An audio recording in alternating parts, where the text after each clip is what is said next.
I told Leslie to press an alarm set, because I like the story of the Samaritan woman a whole lot better than I like the story of the wedding at Cana. So we're at way more risk of me talking too long today than we were last time. You know about that. So there are no slides, so that I don't feel like I need to get through the slides. There's a very small number of points, because I really do want to have a big chunk of the discussions today, because the Samaritan woman is a great story. But I also want us to save a little bit of time to talk about. I have noticed that as we've been going through John, we have chapter 1, chapter 2, chapter 3, and what we keep doing is skipping the last half of each chapter. So I wanted to make sure to save a little bit of time for the story of the royal who's the royal family member whose child gets healed long distance.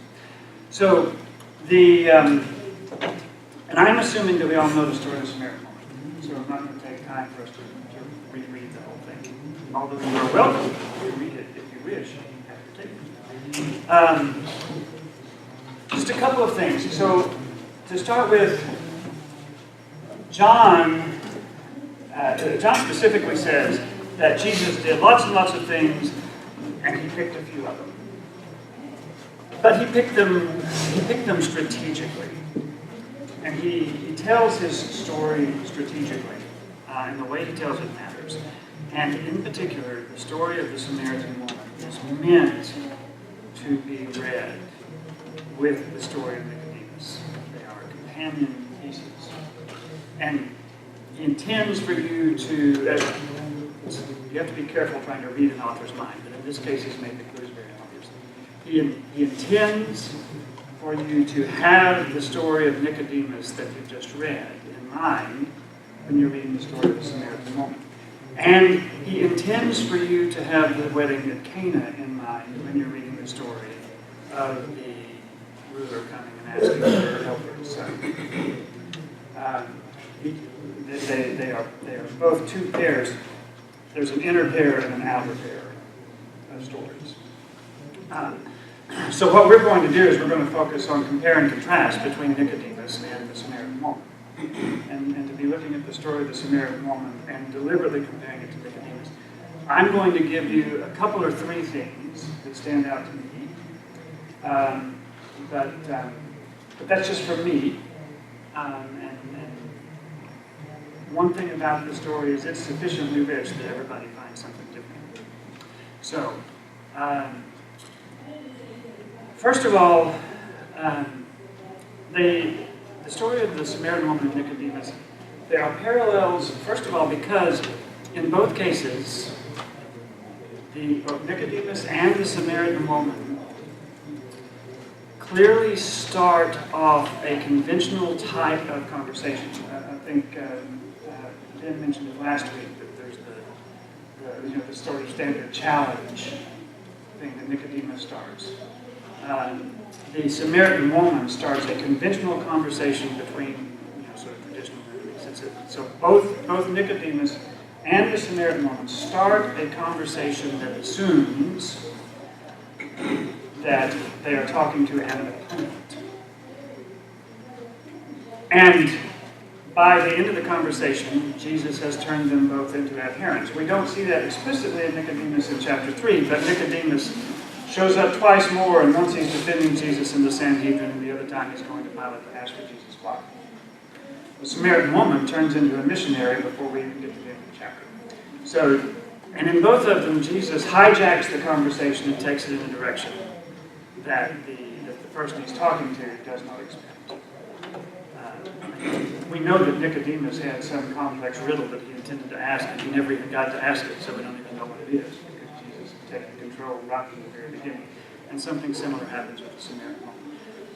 The second thing is that in both the conversation with Nicodemus and the conversation with the Samaritan woman, Jesus is deliberately confusing at the beginning. And in both of them, he uses wordplay. So Ben mentioned last week that the word for wind and the word for spirit are exactly the same thing. So that when Jesus says you have to be born of water and of the, Nicodemus doesn't really have any way to know whether he's saying water and wind or water and the Spirit, because neither one of them means anything in particular to Nicodemus. In the case of the Samaritan woman, Jesus uses the phrase living water. And I want to spend some time on that because this was something that meant a tremendous amount in the first century and means absolutely nothing to us. And for us, when we hear the phrase living water, it means something spiritual. It is a Bible term. In the first century, the phrase living water was just straightforwardly what we would say call running water. So the distinction between living water and water that was not living is the distinction between water that's bubbling up out of a spring or water in a river that is flowing and water that's sitting in a cistern or water that's in a pool going stagnant. And that means very little to us. But in the ancient world where water was as much a source of death as it was a source of life, it meant a very great deal indeed. My grandmother was, I think, 4 or 5 years old. Her family moved from Tennessee to East Texas. And even as an old woman, she could remember the horses and wagons, so it took a while. Even in her old age, she could remember stopping for the night and scraping the scum off the top of puddles to get the water to drink. And my father drank. They got their water from a local creek for years until they were able to dig a well and then drink nasty, tasted artesian East Texas sulfur water. Right? So living water, the difference between living water and water that was a big deal. It was a big deal in ordinary life. And it was such a big deal. I'll give you some historical information from the first century, and I will preface it by saying that I'm not saying that Sugar Creek is baptizing people improperly. It won't surprise anybody here, I don't think, to know that the first century church felt very strongly that there was a right way to baptize, if you could, and that it was immersion. There were exceptions if you were in a desert and there just wasn't enough water, but if you could immerse, you should immerse. But they felt just as strongly that the right way to baptize was in living water. So there are 2 churches in Austin that I always think of in this connection. One of them is St. Luke's on the Lake Episcopal Church, which looks out over the main basin of Lake Travis. And the entire back wall is windows. It's like 100 feet of windows from floor to ceiling, so you can look out over the lake and watch the water skiers instead of listening to the sermon. And their baptistry is this huge rock about this big, with a little hollow place in the middle. It came from the Holy Land. And you lean your head over and they pour water over it. And a first century Christian going into that church would have been saying, "What is your problem? There's plenty of water to do this right. There's plenty of water to immerse the guy. Why are you acting like you're in a desert?" But there is another church. There's a little Baptist church on the road out to the Salt Lake barbecue place that is right there on the side of the road, and the boundary of their property is this lovely little creek. There's actually a little dam right there so that they have a swimming hole, so there's always water. And that same first century Christian would go into that church and say, "What are you doing baptizing them in the cistern when you have living water right out here?" And they would have been just as shocked that you would baptize someone in a tub when there was living water as they would be that you would just pour some of that water over the head when there was plenty of water to do it right. And I am not saying that we should put concrete in the baptistry and go baptize people. But one of the reasons is that imagery is no longer alive for us. Right? That imagery no longer speaks to us because it's been 3 generations where we've gotten all of our water out of the kitchen tap. Right? So, living water was a very, very powerful image at the time. but it was an image that was primarily felt in the ordinary physical world. It was not primarily a spiritual term. And this is particularly true for the Samaritan woman, because the Samaritans were like the Sadducees. They believed in the first 5 books of the Old Testament, but not the rest. And the Hebrew prophets, like Isaiah, used living water as an imagery of spiritual renewal. But the Samaritan woman had never read Isaiah. So when Jesus begins by saying, if you'd asked me, I'd have given you living water, she takes him quite literally, and he intends for her to. And the only point I'm going to make about that is that with both Nicodemus and the Samaritan woman, Jesus begins by deliberately confusing them and doing it on purpose. Even though he loves them both, and even though these conversations are both going to change their lives. And I would just let you dwell upon when we get confused about what God is doing, we feel like that's a bad thing, and we don't like it. I think it's worth taking some time to meditate on the fact that if Jesus deliberately confused both Nicodemus and the Samaritan woman, it's entirely possible that it is a good thing for us sometimes to be confused about what God's doing. That there are things that the best way for God to accomplish this in our life is for us to spend some time confused, and it is not necessarily bad. Then the other distinction that I want to... Can I ask you, absolutely. Because why? I have no idea. Could it be because he wants us to press in more and seek him for direction, or... It could vary. I'll really say I don't know why. It's a good thing a good thing to talk about because I don't know why. I know that he started off by confusing them both, and he clearly does it on purpose. He does not mean for them to understand what he is talking about. He means for them to be confused. And what you're doing, I think, is a very good thing for us all to do, is to start asking why. What is that accomplishing? What would be God's purpose? Because the Scripture doesn't tell us, right? It shows us that he confuses them on purpose, but it doesn't tell us why.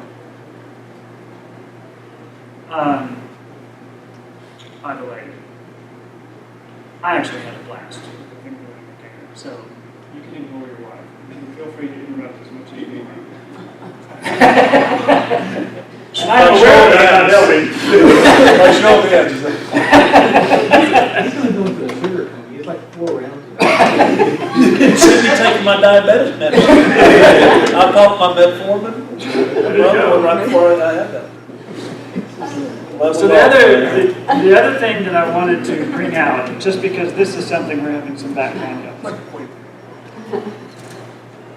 By far the biggest contrast is the contrast between the social standing of Nicodemus and the social standing of the Samaritan woman. And I think we are aware when we read it that there's a contrast, but I'm not sure we realize how much. So, the name Nicodemus is a very strange name for a Jewish guy to have. And you're nodding, so you know why. Greek. It is absolutely Greek. It's a Greek name. It means something along the lines of the victory of the people, or Nike. Nike is the Greek word for victory, mispronounced on shoes as Nike. But that's why the shoes are named that. And demos is democracy, it's the people. We, in the entire history of the Jewish people up to Jesus, and excluding John, we only know of 4 Jews named Nicodemus from external scriptures and history. And they were all in one family. They were all in one very powerful family, the Gurion And the most likely explanation is that during the period when, after Alexander had conquered the entire Eastern world and Israel was ruled by Greek-speaking kings, that the founding member of the family presumably won a great victory and was given that name by the king as a sort of reward, and that it became a family heirloom, and they passed that name down. So Nicodemus is not just rich, and he's not just powerful. He is old money rich and old family powerful. He is, I bet you Greg is familiar with the phrase Boston Brahmin. Do you not? Do you remember the poem, "Here's to the city of Boston, the land of the bean and the cod, where the lowells speak only to cabots, and the cabots speak only to God." From Boston? No, You're not a Bostonian. No. He lives in Boston now, so no. Sure. Yeah, stop. So no. The Boston Brahmin was, I can't think who came up with that phrase, but for the first families of Boston, who had been there since the Revolution and had had money since the Revolution, Nicodemus was like a Lowell or a Cabot. So it's literally impossible for a Jewish person to imagine someone with a higher social status than Nicodemus. The Samaritan woman was a Samaritan, and she was a woman. Nicodemus, the name itself seems to be a family heirloom passed down, and the Samaritan woman doesn't even get a name. We don't even get told her name. And I think, and again, dangerous to try to read an author's mind, but I think that's on purpose. I'm sure that during the 2 days that they stayed in Samaria, they learned the woman's name, but John doesn't tell us. The other thing is, we know because Jesus says it, and he was right, that she was on her 6th man and not married. Now, Jesus is famously gentle with women involved in sexual irregularities. He is famously generous with prostitutes, famously gentle with the woman taking adultery. The first person that Jesus reveals himself to after he's raised from the dead was an ex-demon-possessed prostitute. And so it is easy for us to just sort of throw the Samaritan woman sort of in that class, or the prostitute. I don't think myself that's what we're dealing with. And when we were talking about the wedding of Cana, I mentioned that in the subsistence agrarian economy, a woman who doesn't have a husband, father, or grown-up son is a woman who starves to death. And you remember Jesus saying that a man who divorces his wife forces her to commit adultery. And technically speaking, she could be a saint and she could die rather than commit adultery. But those really are her choices. She can starve to death or she can find somebody else.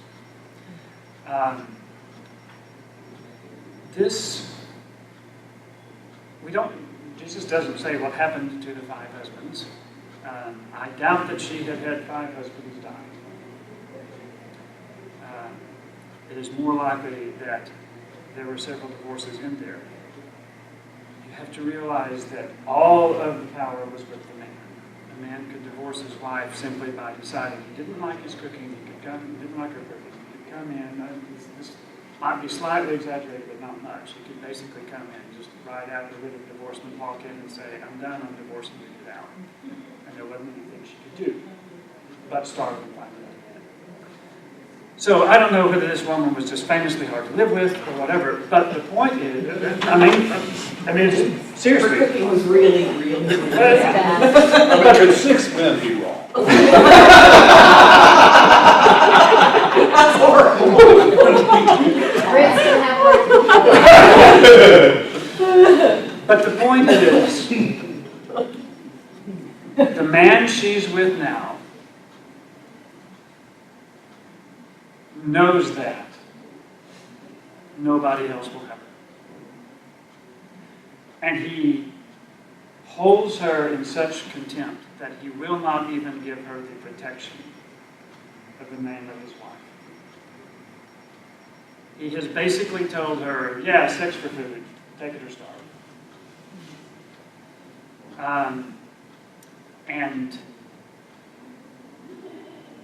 there is, so she may be bad-tempered and she might not be able to cook, but we don't have any evidence that she's immoral. What is pretty clear is that she's being seriously taken advantage of by whoever this guy is that she's with.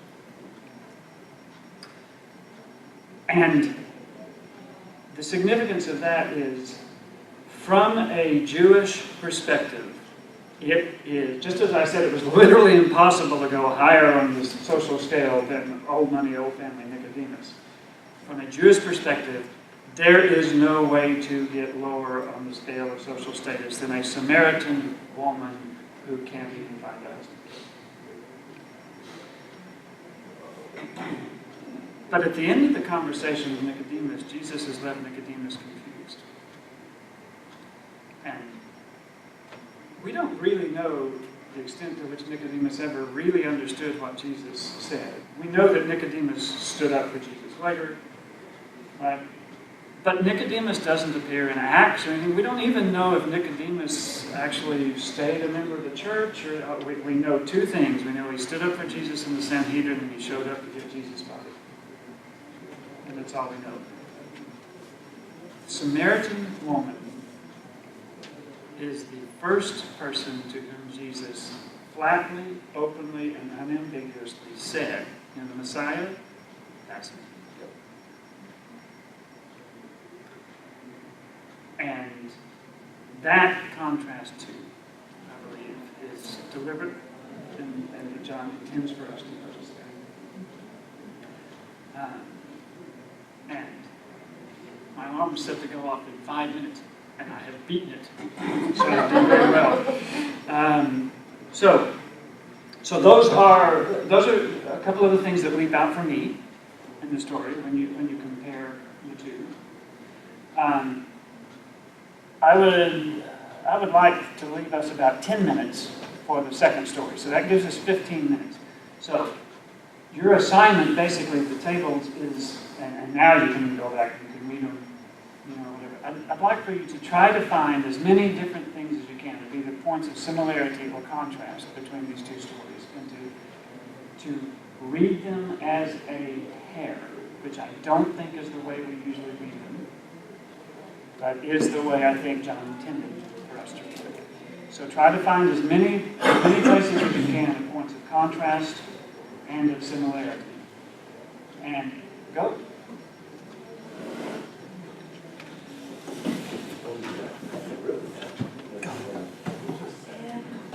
I'm going to get more coffee.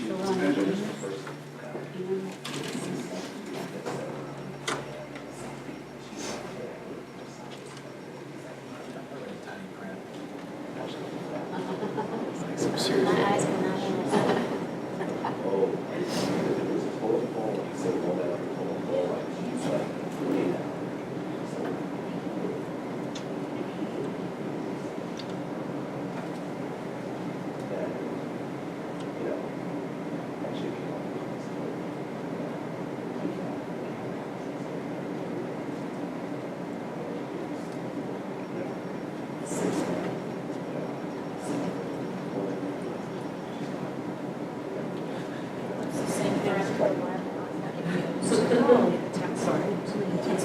I was reading it.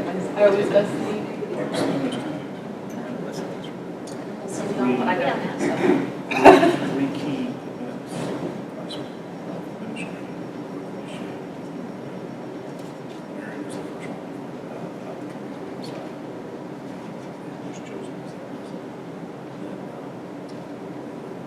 Social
things. Yeah. Assume he does, but he doesn't, he doesn't seem to engage as much as like she talks about scriptures, and she's well versed. Whereas Jesus kind of teases Nicodemus because he doesn't seem to be able to engage that way. So that was really interesting. I think the Samaritan woman has a more accurate conception of what the Messiah is going to be than the Jews. Even though she doesn't have access to the prophets.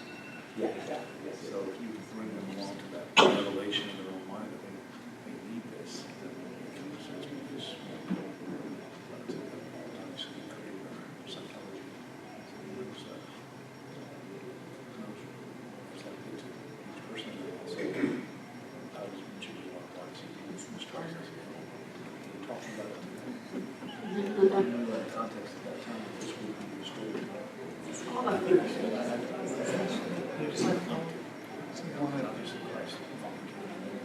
the personality differences to some degree. It's made a big difference. I found this out. I didn't. Where did that line? Your proof that genetics isn't wrong because their personalities could not be more different. It's got, he obviously was not completely omniscient.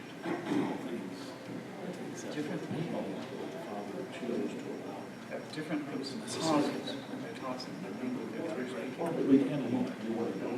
Because it's kind of divided into the people who don't worry about whether what they say comes out right the first time because they'll just fix the tone.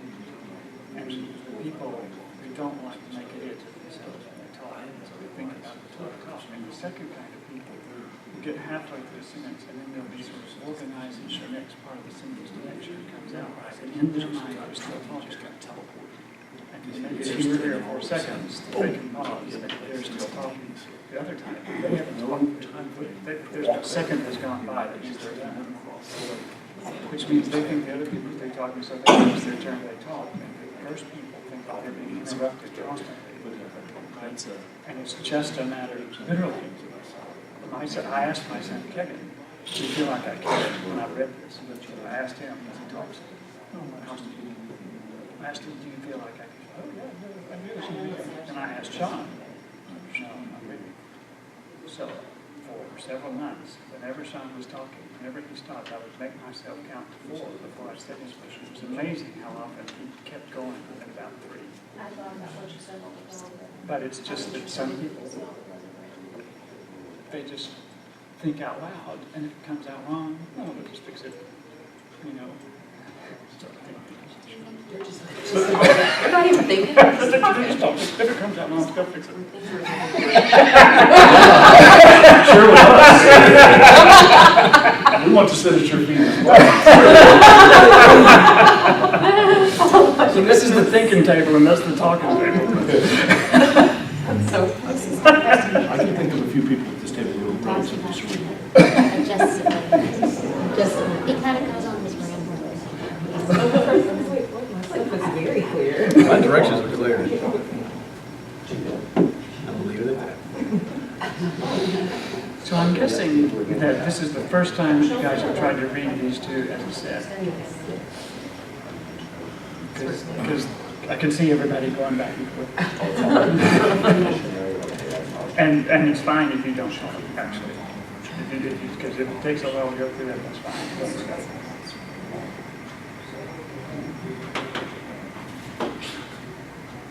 So during that time, like right now, at least, if a man approaches a woman that is not his relative, it's kind of a faux pas. It's very bad for her. During that time, is it the same way? Because he approached her first. She didn't come to him. He approached her and says, "Oh." So it's certainly Because surprising. Nicodemus approached him, whereas he That's what approached I know her. is too, that he came That to is true. Jesus in secret. So Jesus is sort of initiating. The interesting thing is that Jesus and the woman both start off at 2 very different levels of interaction with strangers. Jesus is requesting hospitality. Right, she didn't offer. He has. But she is astonished precisely because it's obviously a Jew, and to request hospitality is to express at least some degree of social equality. And she's a Samaritan. And so her reaction, she knows perfectly well that Jews, that thing about for Jews have no dealings with Samaritans. Since Greek doesn't have punctuation marks, that could be John throwing in an explanation for Gentile readers who would know. But it could very well be the woman saying, "What are you doing? You guys don't talk to us." You sort of have your choice as where you enter the quotation. But he addresses her as here when she knows perfectly well that Jews like him don't think Samaritan women like her is here. And his disciples raise their eyes when they come back and find him talking unchaperoned to a woman. Especially because all of the Old Testament stories in which men ask women for drinks at wells end up with marriage. Moses, Zipporah, Rachel, and Jacob, right? And he's at Jacob's well. So it surprises her very much. And when later he makes it clear that he knows all the rest too, and yet he's still treating her as a peer. It's one of the reasons she sort of deflects the subject, but she doesn't stop the conversation because she had already had to get adjusted to the fact that he ought not be talking to her. He was.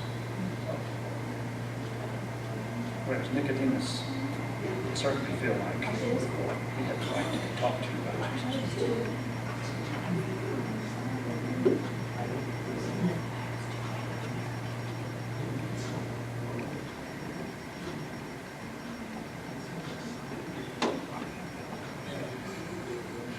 Made him self-conscious and they're whispering.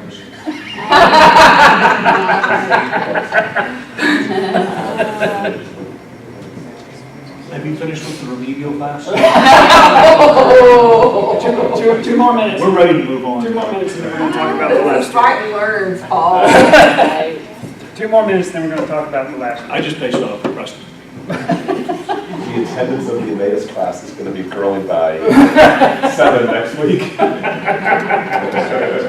Well, they won't be remedial there. They're going to recruit them away to take the Super Bowl party. Head of the class. Move straight to the head of the class. As long as you remember which kind Jesus preferred to worship.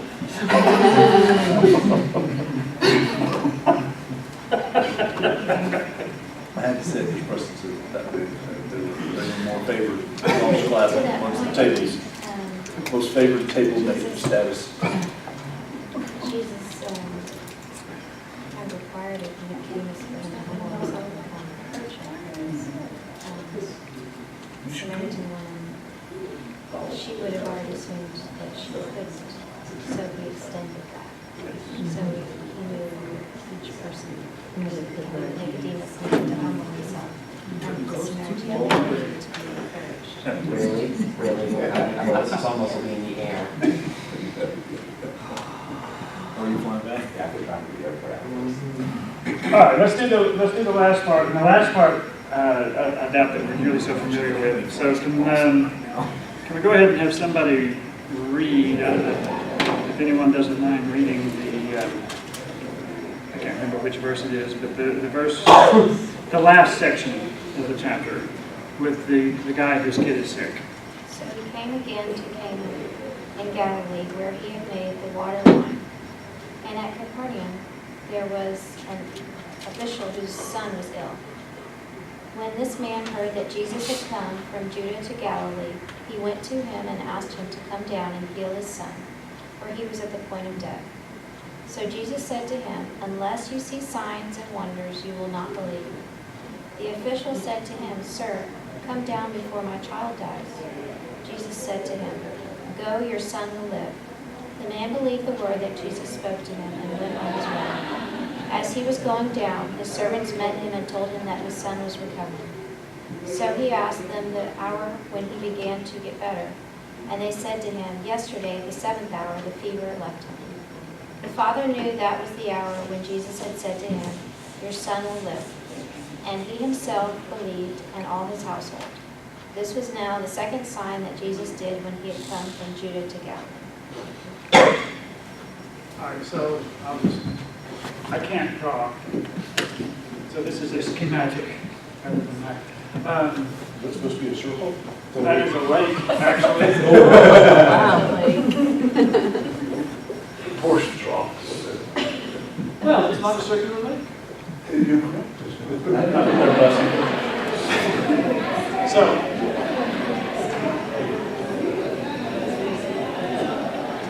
there's Cana, there's Capernaum. Now, You really rocked my world with that last week. I've always called it Capernaum. Southeast Texas. You really have problems with language. like my hair, like my hair, Texas. You know how to spell my hair, right? Hair, Texas. My hair. It's like Mexico. Maybe, yeah. Except it turns into my hair. There's Texas. So, a person in good health can do about 20 miles a day.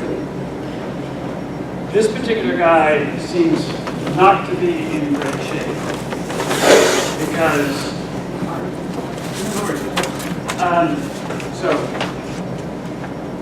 John goes out of his way, several different ways, to make sure you're thinking about the wedding at Cana. He calls this the second sign, even though there are signs done in Jerusalem. And I'll just tell you the thing that strikes me about it, and it's that Jesus could have used the services of the Good Fellow system. By the time you get to here, he says this is the second sign, but there was also the question of the sign in Jerusalem, that it was okay for him to ride the boat. All right, so if you think about the three signs, first of all, Jesus turns half a ton of water, literally half a ton, you can do the math. The water's pretty heavy. He turns half a ton plus of water into wine and manages to keep everybody from finding out here. Right? Then the Pharisees ask him for a sign, and the sign he gives is the resurrection, which is still 3 years away. And in this miracle, so what happened until the invention of penicillin, you can read it in Jane Austen novels if you want, what happened when somebody got sick and had a fever is everybody sat around waiting to see whether the fever would break or the person would die. And there's no way to predict it. Sometimes the fever broke, sometimes the person died. So this guy leaves Capernaum, and the other thing, remember that from the wedding at Cana in Galilee, he turned the water into wine, and then he went down to Capernaum. He went down because you go downhill. He went down to Capernaum, and he was down in Capernaum. Now, he is back in Cana, and there's someone in Capernaum who needs a miracle. So they go hiking off to try to find Jesus. And when he gets there, he leaves probably first thing in the morning, because he gets here at about 1 in the afternoon. And it is roughly half page. Okay? He talks to Jesus, and Jesus does the miracle of healing the child, except nobody in Cana sees the child get healed. Meanwhile, in Capernaum, Jesus isn't there. The guy went off to find Jesus to bring him back to heal the kid, but what they see is that the kid's fever breaks. And they're like, awesome. And the dad starts heading back. Now, for whatever reason, he doesn't get all the way back, and he winds up spending the night. And he's probably tired. He's probably been up all night worrying about his kid before he even decided to go get Jesus. So they meet him the next morning before he makes it all the way to Capernaum, because they've gone to look for him. He hadn't come back. They say it's okay. The kid's fever. They don't see anything miraculous about it at all. sometimes the fever breaks. The only reason anyone knows it's a miracle, and the only guy who knows it's a miracle is the dad, and that's just because he can do the math, and he realizes that's right when Jesus said your kid will live. So you have 3 signs that John has mentioned Jesus doing up until this point. And none of those 3 signs has done very much at all towards building him a nice big mass following. There's signs to get people to believe, except there's signs that nobody's seeing. And that's the fascinating thing to me, is he's doing signs, but he's doing signs where no one can see. And John makes a bigger point than the synoptics. So the synoptics talk about the crowds. And John does not deny that there are crowds. But we are going to come to a conversation where Jesus deliberately is as offensive and shocking as he can, and I think pretty clearly, in order to drive away the crowds, because his mission did not require a large number of followers. And in fact, they kind of got in his way. And when Jesus tells the crowds that have gathered that unless you drink my blood and eat my flesh, you can't follow me, and most of them leave, well, that's kind of the point. I mean, we're used to that language because we take communion, and we take it totally metaphorically. But there's nothing that Jesus can expect those people to hear except it's cannibalism or the high road, right? And seriously. And the Jews still talk about how Christians are cannibals. And so Jesus is being very picky with these signs.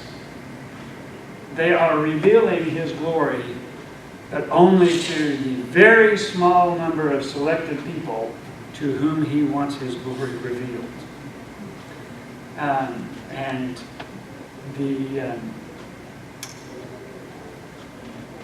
You can, just as I was saying, you can spend some time trying to figure out why confusion would be good for us every now and then.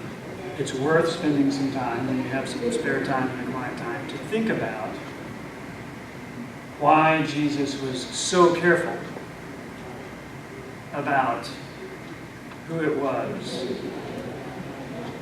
that came to recognize his glory, which for me just further heightens the significance of the fact that he tells the Samaritan woman in so many words exactly who he is. So I think this week I will let you go on time. So. But she knew her heart, and so he knew Ben's heart. So I think he knew she was looking and knowledgeable of what was coming. She said, he's coming. So it was a place and time that he knew about. So I think it was more direct with her saying, I am the person who can. There's a passage that we skipped in John chapter 3. How we keep skipping it into the chapters. There's a chapter where he says that there were lots of people who believed in him because of the signs that he'd done at the feast, but Jesus didn't believe in them. They believed in him, but he didn't believe in them, is the way. They looked for somebody. We have 2 different words for believing in it, right? And it's one Greek. So he didn't trust them, but he trusted her. And it says, because he knew their hearts. I see this like a pyro explosive companies to take down a building, and they know exactly where to put those explosives so that it collapses in on itself. You put it wrong, it's going to fall over, knock over other buildings. Jesus knew strategically who and when and where to affect the expansion of the ministry going forward. And that's, I think that otherwise, why would you want to contain it? To us, it seems like light that thing up and let's get as many hits on Instagram as Like a big boom. Boom, let's get it out there. But at the time yet for that, for what reasons? I'm sure we can figure out a number of reasons why it probably was. That's what I was picturing that in my mind. The name of the son was not poor. The what? The name of the son was not poor. He had influence somewhere because he had servants. So After that, it says his household believed. So Right. there is a point to him, this one man, because he's the head, now starts assimilating what Well, he... we heard about the Samaritan woman, half the village. Right. Yeah. That's what they said. They said she wanted to- So he used that opportunity because the man was That half. Okay. I mean, the man connected the dots, so my son, because he didn't know that although Jesus told him that his son was healed, it wasn't confirmed until the servants told him because they met him halfway on the road somewhere. But he still believes. He believed, But he's going home to... but like he didn't know for sure. Verify. He didn't know for sure until he Yeah. would have seen it, right? So he used that opportunity because the servants had no idea. They're just like, he's healed. We gotta go find this guy. Fever broke. Yeah, and fever broke, right? Like it happened, periodically. So he used that opportunity to your point, Preston, to tell everyone he could, hey, it didn't happen by accident. I encountered him. Because he asked him what time. Yeah. So what happens with these signs is that they do wind up having a wide impact, but with a delayed effect, right? Right. Lots of people have heard about the wedding of Cana now, right? The resurrection was a big sign to a lot of people once it finally happened, right?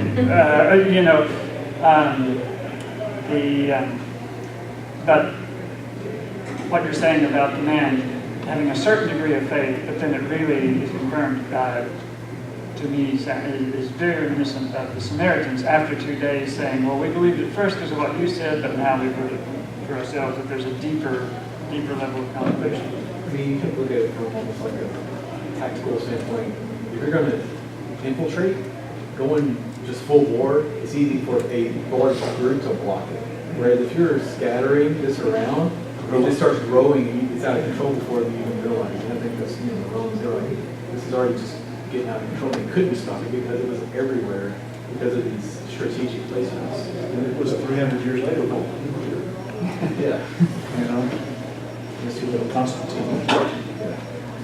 The foundation was set. Can you close us in prayer? Sure. Since our committee called it last time. Sure I can. Thank you, Lord Jesus, for continuing to reveal yourself to us in new ways, Lord, and for using Kenny today to share with us, Lord. I pray, Lord, that this just gets deep within us, Lord, and changes us, Lord, and makes us more like you. Anoint our every step today, Lord. We give this day to you. Bless our time and bring us back here next week safely when we talk about John 5. In Jesus' name, amen.